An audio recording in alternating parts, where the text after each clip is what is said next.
नमस्कार दोस्तों, आपका स्वागत करता हूं इस यूट्यूब चैनल पर। दोस्तों, आज हम लोग रीजनिंग के एक और नए पार्ट को देखने वाले हैं। ये रीजनिंग का पार्ट नंबर 85 होने वाला है। अगर आप इससे पहले वाले पार्ट नहीं देखे होंगे तो जाकर देख लीजिएगा। इस पार्ट के अंदर आज हम लोग रीजनिंग के 10 इम्पोर्टेंट क्वेश्चन को देखने वाले हैं जो बार बार एग्जाम में रिपीट किए जाते हैं या फिर आने की संभावनाएँ रहती है। सभी क्वेश्चन इम्पोर्टेंट क्वेश्चन है जो कि आपको आने वाले आगामी सभी परीक्षाओं के लिए महत्वपूर्ण है। सभी क्वेश्चन को दोस्तों एकदम शॉर्ट ट्रिक आसान तरीके के साथ सॉल्व करने की कोशिश करेंगे, तो आप हमारे साथ अंत तक जरूर बने रहिएगा। और आप इस यूट्यूब चैनल पर नए हो तो चैनल को सब्सक्राइब जरूर कर लीजिएगा। चलिए एक नंबर क्वेश्चन की ओर हम लोग चलते हैं। दोस्तों, ये रहा हमारा एक नंबर क्वेश्चन। एक नंबर क्वेश्चन हमारा नंबर एनालॉजी रीजनिंग का प्रश्न है। प्रश्न हमें कह रहा है 56:61 समानुपात 92:? जिस प्रकार से 56 का रिलेशन 61 के साथ है, उसी प्रकार से हमसे पूछ रहा है कि 92 का रिलेशन कौन सा संख्या से होगा जो एक क्वेश्चन मार्क पे भरे जाएंगे। जब भी हमें इस प्रकार के नंबर एनालॉजी रीजनिंग के प्रश्न मिले तो हम लोग ये सोचेंगे कि ये 56 से 61 कैसे लिख रहे हैं, हम लोग 56 से 61 कैसे ला सकते हैं।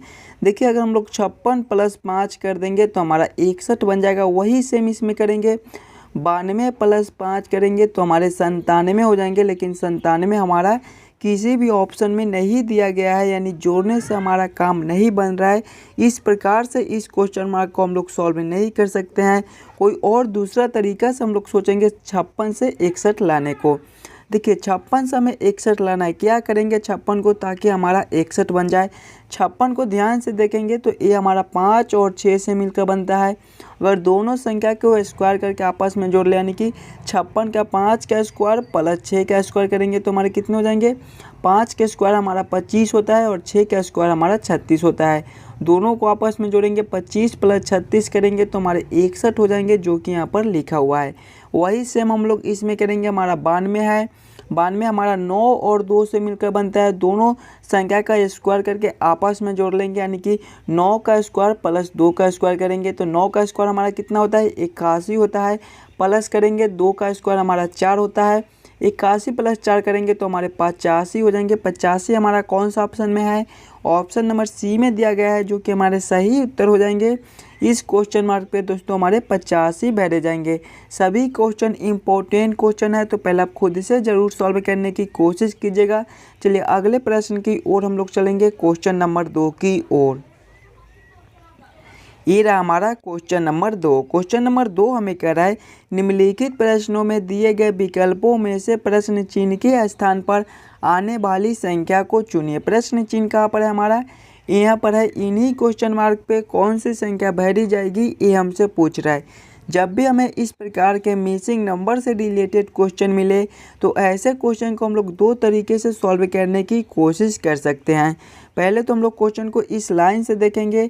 हमारा 11 और 6 से ये 7 कैसे लिख रहा है, 9 और 5 से ये 7 कैसे लिख रहा है, 8 और 3 से 9 कैसे लिख रहा है। उसी प्रकार से हम लोग सोचेंगे हमारा 625 और 121 से कौन सा संख्या बनेगा जो एक क्वेश्चन मार्क पे भरा जाएगा। अगर इस लाइन से हमारा प्रश्न सॉल्व नहीं होता है तो फिर इस लाइन से देखेंगे कि हमारा 11, 9 और 8 से ये 625 कैसे लिख रहा है, 6, 5 और 3 से ये 121 कैसे लिख रहा है। उसी प्रकार से हम लोग सोचेंगे हमारा 7, 7 और 9 से कौन सा संख्या बनेगा जो एक क्वेश्चन मार्क पे भरे जाएंगे। देखिए, जब भी हमें इस प्रकार के मिसिंग नंबर से रिलेटेड क्वेश्चन मिले तो पहले हम लोग क्वेश्चन को पैटर्न को देखेंगे, हमारा किस प्रकार का प्रश्न है, इसे हम लोग कैसे जल्द से जल्द सॉल्व कर सकते हैं। देखिए, क्वेश्चन को देखेंगे तो इस साइड से हमारा बड़ा संख्या 625 है, 121 है, फिर क्वेश्चन मार्क है। तो ऐसे प्रश्न में दोस्तों पहले हम लोग क्वेश्चन को इस लाइन से सॉल्व करने की कोशिश करेंगे, यानी कि 11, 9 और 8 से 625 कैसे लिख रहा है। 625 को ध्यान से देखिएगा, ये आपका 25 का स्क्वायर है, यानी कि हम लोग 11, 9 और 8 से 25 ले आते हैं तो हमारा आसानी से 625 बन जाएगा। सभी संख्या को आपस में जोड़कर देखेंगे, 11 + 9 करेंगे तो हमारे 20 हो जाएंगे और 20 + 8 करेंगे तो हमारे 25 हो जाएंगे। अगर हम लोग 25 में से 20 + 8 करेंगे तो हमारे 28 हो जाएंगे और 28 में से अगर हम लोग 3 माइनस कर दे ऊपर से तो हमारा 25 बन जाएगा। और 25 का स्क्वायर करेंगे तो हमारे 625 हो जाएंगे, जो कि यहाँ पर लिखा हुआ है। वही सेम हम लोग इसमें करेंगे, सभी संख्या को आपस में जोड़कर 3 माइनस कर देंगे। 6 + 5 करेंगे तो हमारे 11 हो जाएंगे, 11 + 3 करेंगे तो हमारे 14 हो जाएंगे। और इसमें से देखिए 3 माइनस किए थे तो इसमें भी 3 माइनस करेंगे, 14 - 3 करेंगे तो हमारे 11 हो जाएंगे। और जब 11 का स्क्वायर करेंगे तो हमारे 121 हो जाएंगे, जो कि यहाँ पर लिखा हुआ है। वही सेम हम लोग इसमें करेंगे, सभी संख्या को आपस में जोड़कर -3 करके स्क्वायर कर देंगे। 7 + 7 करेंगे तो हमारे 14 हो जाएंगे, 14 + 9 करेंगे तो हमारे 23 हो जाएंगे। और 23 - 3 करेंगे तो हमारे 20 हो जाएंगे। और जब 20 का स्क्वायर करेंगे तो हमारे 400 हो जाएंगे। 400 हमारा कौन सा ऑप्शन में है? ऑप्शन नंबर सी में है, जो कि हमारे सही उत्तर हो जाएंगे। इस क्वेश्चन मार्क पे दोस्तों हमारे 400 भरे जाएंगे। चलिए अगले प्रश्न की ओर हम लोग चलेंगे, क्वेश्चन नंबर 3 की ओर। ये रहा हमारा क्वेश्चन नंबर 3। क्वेश्चन नंबर 3 हमें कह रहा है, नीचे दिए गए प्रश्न का सही आरेख चुनिए। वेन आरेख वेन डायग्राम से रिलेटेड क्वेश्चन है। क्वेश्चन है हमारा नारी, माँ, डॉक्टर। बस इन्हीं तीनों में हमें सोचना है कि कौन किसके साथ संबंधित है, कौन किसके अंदर आ सकता है। देखिए नारी है, इसे हम लोग स्त्री भी कहते हैं, स्त्री, माँ, डॉक्टर ऐसे भी पढ़ सकते हैं, या फिर नारी, माँ, डॉक्टर। देखिए नारी के अंदर ही हमारे माँ आती है, तो सबसे पहले हम लोग नारी के लिए एक गोला बना लेंगे और इसके अंदर ही हमारे माँ आती है, तो इसको अंदर हम लोग रख देंगे। फिर हमारा डॉक्टर है, तो सभी महिलाएं डॉक्टर नहीं होते, कुछ महिलाएं डॉक्टर होती है और कुछ पुरुष भी हमारे डॉक्टर होते हैं। यानी कि हम लोग इसको ऐसे कर सकते हैं कि कुछ महिलाएं डॉक्टर होती है और कुछ पुरुष भी हमारे डॉक्टर होते हैं। फिर हमारे माँ है, तो किसी के माँ भी डॉक्टर हो सकती है। यानी कि इसका वेन डायग्राम इस प्रकार से बनेगा, जो कि हमारा ऑप्शन नंबर डी में दिया गया है। क्वेश्चन नंबर 3 का हमारा ऑप्शन नंबर डी सही उत्तर हो जाएगा। देखिए ए हमारा नारी हो गया, या फिर स्त्री बोल लीजिए, ए हमारा माँ हो गई। फिर देखेंगे तो ये हमारा डॉक्टर है, तो डॉक्टर हमारे माँ भी हो सकती है और स्त्री भी होती है। तो इसका वेन डायग्राम इस प्रकार से बनेगा, जो कि ऑप्शन नंबर डी में दिया गया है। चलिए अगले प्रश्न की ओर हम लोग चलेंगे, क्वेश्चन नंबर 4 की ओर। ये रहा हमारा क्वेश्चन नंबर 4। क्वेश्चन नंबर 4 हमें कह रहा है, नीचे दिए गए श्रृंखला को पूरा करें। श्रृंखला सीरीज से रिलेटेड क्वेश्चन है दोस्तों। जब भी हमें इस प्रकार के श्रृंखला सीरीज से रिलेटेड क्वेश्चन मिले तो पहले हम लोग श्रृंखला को ध्यान से देखेंगे और समझेंगे हमारा किस प्रकार का श्रृंखला है, इसे हम लोग कैसे जल्द से जल्द सॉल्व कर सकते हैं। देखिए श्रृंखला को देखेंगे तो यहाँ पर 2 क्वेश्चन मार्क है, इन्हीं दोनों क्वेश्चन मार्क पे कौन सी संख्या भरी जाएगी ये हमसे पूछ रहा है। देखिए 6 से 10 लिखा हुआ है, अगर अंतर को देखेंगे तो इसमें हमारा +4 का अंतर हो जाएगा। फिर 10 से 12 लिखा हुआ है, इसमें हमारा +2 का अंतर हो जाएगा। 12 से 14 लिखा हुआ है, इसमें हमारा +2 का अंतर हो जाएगा। फिर 14 से 18 लिखा हुआ है, इसमें हमारा फिर +4 का अंतर हो जाएगा। फिर 18 से 18 लिखा हुआ है, इसमें हमारा 0 का अंतर हो जाएगा। फिर हमारा क्वेश्चन मार्क है, फिर हमारा क्वेश्चन मार्क है। अंतर को देखेंगे तो +4 का है, +2 का है, +2 का है, +4 का है, फिर 0 का है। अंतर देखने से हमें इस क्वेश्चन को सॉल्व करने का कोई भी तरीका नहीं मिल रहा है। यानी कि इस प्रकार से इस क्वेश्चन मार्क को हम लोग सॉल्व नहीं कर सकते हैं। कोई और दूसरा तरीका से इस श्रृंखला को हम लोग सॉल्व करने की कोशिश करेंगे। देखिए 6 से 10 लिखा हुआ है, उसके बाद हमारा 12 लिखा हुआ है। अगर हम लोग एक अंक छोड़कर देखते हैं, यानी कि 6 से एक अंक छोड़कर देखेंगे तो हमारा 12 है, इसमें हमारा +6 कर दिया। फिर देखेंगे तो 12 से एक अंक छोड़कर देखेंगे तो हमारा 18 है, इसमें हमारा फिर +6 कर दिया है। फिर 18 से एक अंक छोड़कर देखेंगे तो हमारा क्वेश्चन मार्क है। देखिए 6 से एक अंक छोड़कर 12 यानी कि +6 है। फिर 6 से एक अंक छोड़कर 18 है, तो फिर +6, तो फिर हम लोग वही करेंगे, +6 +6 +6 कर देंगे। यानी कि जब हम लोग 18 + 6 करेंगे तो हमारे कितने हो जाएंगे? 24 हो जाएंगे। यानी कि इस क्वेश्चन मार्क पे हमारे 24 भरे जाएंगे। फिर दूसरे क्वेश्चन मार्क के लिए हम लोग इस संख्या से देखेंगे कि ये 10 से 14 लिख रहा है, तो इसमें हमारा +4 है। फिर देखेंगे तो 14 से एक अंक छोड़कर 18 है, इसमें हमारा +4 है, +4 है, तो फिर हम लोग +4 कर देंगे। यानी कि जब 18 + 4 करेंगे तो हमारे 22 हो जाएंगे। कौन सा ऑप्शन में हमारा 24-22 लिखा हुआ है? 24-22 हमारे ऑप्शन नंबर डी में दिए गए हैं, जो कि हमारे सही उत्तर हो जाएंगे। इस क्वेश्चन मार्क पे दोस्तों हमारे 24 और 22 भरे जाएंगे।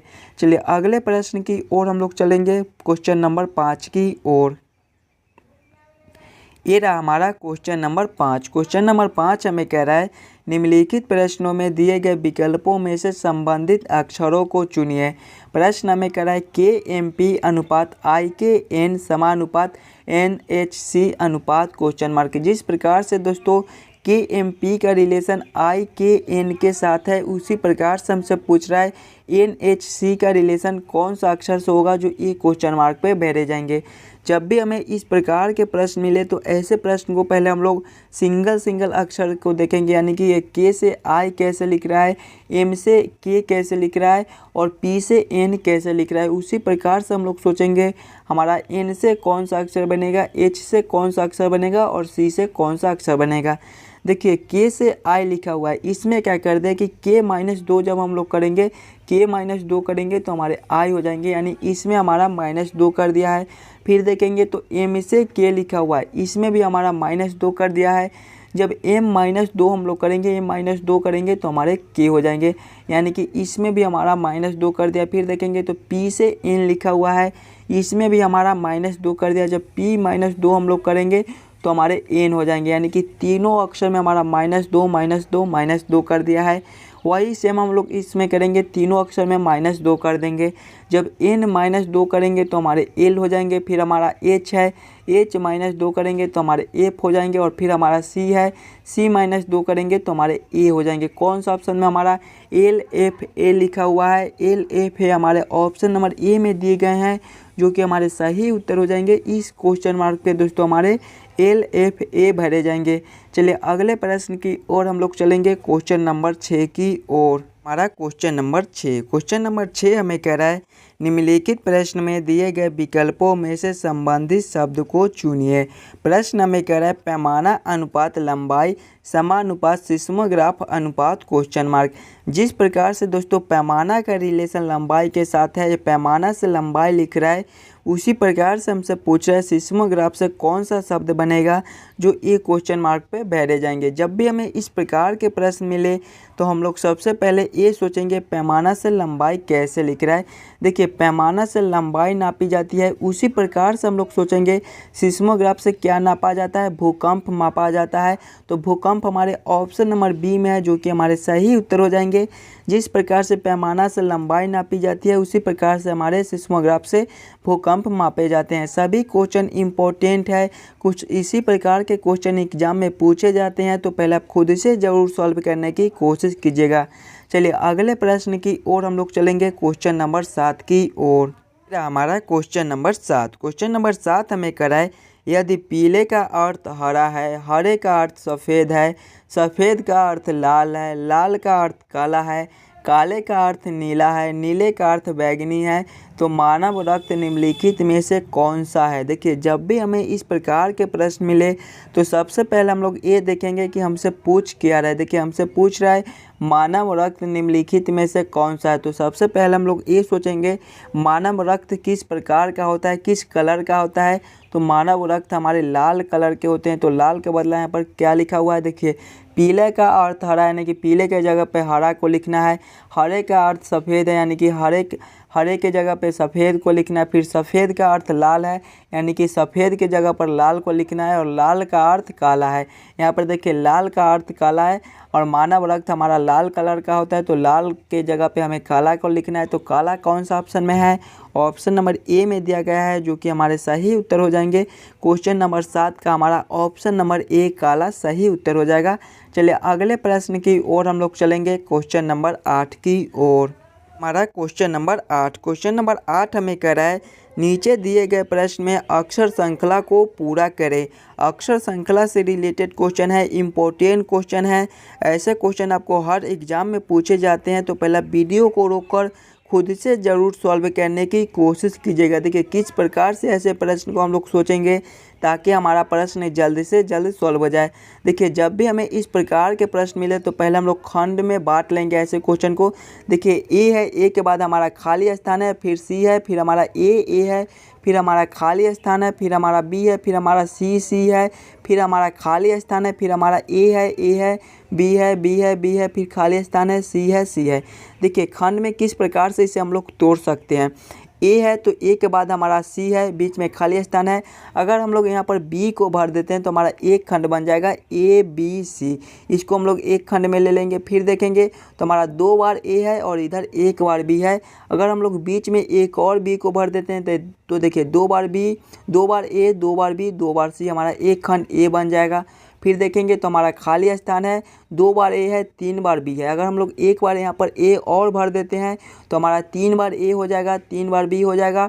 फिर हमारा खाली स्थान है और 2 बार सी है, तो यहाँ पर एक बार और सी को भर देंगे तो देखिए 3 बार ए हो गया, 3 बार बी हो गया और 3 बार सी हो गया, हमारा एक खंड ए हो जाएगा। देखेंगे हम लोग क्या क्या भरे, पहले बी भरे, फिर हम लोग बी भरे, फिर ए भरे और फिर सी भरे। कौन सा ऑप्शन में हमारा बी बी ए सी लिखा हुआ है, बी बी ए सी हमारे ऑप्शन नंबर सी में दिए गए हैं, जो कि हमारे सही उत्तर हो जाएंगे। देखिए खंड को देखेंगे तो ए बी सी हमारा एक खंड ए हो गया, 2 बार ए, 2 बार बी, 2 बार सी, हमारा एक खंड ए हो गया। 3 बार ए, 3 बार बी, 3 बार सी, हमारा एक खंड ए हो गया। तो क्वेश्चन नंबर 8 का हमारा ऑप्शन नंबर सी सही उत्तर हो जाएगा, बी बी ए सी। चलिए अगले प्रश्न की ओर हम लोग चलेंगे, क्वेश्चन नंबर 9 की ओर। हमारा क्वेश्चन नंबर 9, क्वेश्चन नंबर 9 हमें कह रहा है दोस्तों, एक विशिष्ट कोड भाषा में HLCJ को SOXQ लिखा जाता है। इस कोड भाषा में DAMK को किस प्रकार लिखा जाएगा, ये हमसे पूछ रहा है। कोडिंग डिकोडिंग से रिलेटेड क्वेश्चन है। जब भी हमें इस प्रकार के प्रश्न मिले तो सबसे पहले हम लोग ये सोचेंगे HLCJ से SOXQ कैसे लिख रहा है। देखिए H है हमारा, L है, C है और J है और इससे हमें लिख रहा है SOXQ लिख रहा है। अगर हम लोग सिंगल अक्षर को देखेंगे तो ये सोचेंगे H से S कैसे लिख रहा है। थोड़ा सा दिमाग लगाइएगा, H का विपरीत अक्षर हमारा S होता है, जो कि यहाँ पर लिखा हुआ है। उसी प्रकार से देखेंगे तो L से हमारा O लिखा हुआ है, L का विपरीत अक्षर हमारा O होता है, जो कि यहाँ पर लिखा हुआ है। फिर देखेंगे तो C से X लिखा हुआ है, C का विपरीत हमारा अक्षर X होता है, जो कि यहाँ पर लिखा हुआ है। फिर देखेंगे तो J से Q लिखा हुआ है, J का विपरीत अक्षर हमारा Q होता है, जो कि यहाँ पर लिखा हुआ है। वही सेम हम लोग इसमें करेंगे, DAMK है, इसको ले लेंगे हम लोग, DAMK है हमारा, इसका विपरीत अक्षर करेंगे तो हमारा D का विपरीत क्या होता है, D का विपरीत हमारा W होता है। फिर देखेंगे तो हमारा A है, A का विपरीत हमारा Z होता है। फिर हमारा M है तो M का विपरीत हमारा N होता है। और फिर हमारा K है तो K का विपरीत हमारा P होता है। कौन सा ऑप्शन में हमारा WZNP लिखा हुआ है, WZNP हमारे ऑप्शन नंबर ए में दिए गए हैं, जो कि हमारे सही उत्तर हो जाएंगे। क्वेश्चन नंबर 9 का ऑप्शन नंबर ए हमारा सही उत्तर हो जाएगा। चलिए अगले प्रश्न की ओर हम लोग चलेंगे, क्वेश्चन नंबर 10 की ओर। ये रहा हमारा क्वेश्चन नंबर 10। क्वेश्चन नंबर 10 हमें कह रहा है, यदि 8 जोड़ 6 जोड़ 12 बराबर 82 हो तथा 5 जोड़ 9 जोड़ 3 बराबर 37 हो तो 9 जोड़ 9 जोड़ 10 बराबर क्वेश्चन मार्क। इन्हीं क्वेश्चन मार्क पे कौन सी संख्या भरी जाएगी, ये हमसे पूछ रहा है। जब भी हमें इस प्रकार के प्रश्न मिले तो सबसे पहले हम लोग ये सोचेंगे कि ये 8, 6 और 12 से 82 कैसे लिख रहा है, 5, 9, 3 से 37 कैसे लिख रहा है। उसी प्रकार से हम लोग सोचेंगे हमारा 9, 9 और 10 से कौन सा संख्या बनेगा जो ये क्वेश्चन मार्क पे भरा जाएगा। देखिए यहाँ पर किसी भी प्रकार का सिंबल दे दे, जोड़ का दे दे, घटाव का दे दे, गुना का दे दे, भाग का दे दे, हज का दे दे, स्टार का दे दे। बस हमें ये सोचना है कि 8, 6 और 12 से हम लोग 82 कैसे ला सकते हैं। इन्हीं तीनों संख्या को आपस में क्या करेंगे, जोड़ेंगे, घटाएंगे, गुना करेंगे, भाग करेंगे, कुछ भी करके हमें 82 लाना है। देखिए 8 है, 6 है और 12 है। अगर तीनों संख्या को आपस में जोड़ते हैं तो 8 + 6 करेंगे तो हमारे 14 हो जाएंगे, 14 + 12 करेंगे तो हमारे 26 हो जाएंगे, 26 का स्क्वायर करेंगे, क्यू करेंगे, गुना करेंगे, कुछ भी करेंगे तो हमारा 82 नहीं बन रहा है। यानी कि इस प्रकार से इस क्वेश्चन मार्क को हम लोग सॉल्व नहीं कर सकते हैं। कोई और दूसरा तरीका से हम लोग सोचेंगे 8, 6 और 12 से 82 लाने को। देखिए अगर पहला संख्या का स्क्वायर कर दें, यानी कि पहला संख्या हमारा 8 है तो 8 का स्क्वायर करेंगे, प्लस दूसरा संख्या प्लस तीसरा संख्या करेंगे तो हमारा कितना हो जाएगा 8 का स्क्वायर हमारा 8 या 64 हो जाएगा। प्लस दूसरा संख्या हमारा 6 है प्लस तीसरा संख्या हमारा 12 है। सभी को आपस में जोड़ेंगे 64 प्लस 6 करेंगे तो हमारे कितने हो जाएंगे 64 प्लस 6 हमारे 70 हो जाएंगे और 70 प्लस 12 करेंगे तो हमारे 82 हो जाएंगे, जो कि यहाँ पर लिखा हुआ है। वही सेम हम लोग इसमें करेंगे। पहला संख्या का स्क्वायर प्लस दूसरा संख्या प्लस तीसरा संख्या करेंगे तो पहला संख्या हमारा 5 है तो 5 का स्क्वायर कर देंगे। दूसरा संख्या हमारा 9 है तो प्लस 9 कर देंगे प्लस तीसरा संख्या हमारा 3 है। अब इसको हल करेंगे तो 5 का स्क्वायर हमारा 25 होता है प्लस 9 प्लस 3 करेंगे 25 प्लस 9 हमारा 34 हो जाएगा और 34 प्लस 3 हमारे 37 हो जाएंगे, जो कि यहाँ पर लिखा हुआ है। वही सेम हम लोग इसमें भी करेंगे। पहला संख्या का स्क्वायर प्लस दूसरा संख्या प्लस तीसरा संख्या कर देंगे तो पहला संख्या हमारा 9 है तो 9 का स्क्वायर प्लस दूसरा संख्या 9 है प्लस तीसरा संख्या हमारा 10 है। 9 का स्क्वायर हमारा 81 होता है प्लस दूसरा संख्या हमारा 9 है और प्लस तीसरा संख्या हमारा 10 है। 81 प्लस 9 करेंगे तो हमारे 90 हो जाएंगे और 90 प्लस 10 करेंगे तो हमारे 100 हो जाएंगे। 100 हमारा कौन सा ऑप्शन में है, ऑप्शन नंबर डी में है, जो कि हमारे सही उत्तर हो जाएंगे। इस क्वेश्चन मार्क पे दोस्तों हमारे 100 भरे जाएंगे। आशा करता हूँ आप सभी क्वेश्चन को बढ़िया से समझ गए होंगे। अगर आपको किसी भी क्वेश्चन में कोई दिक्कत हो तो हमें कमेंट करके बताइएगा और आप इस यूट्यूब चैनल पर नए हो तो चैनल को सब्सक्राइब और वीडियो को लाइक ज़रूर करके जाइएगा। मिलते हैं आपसे अगले वीडियो में।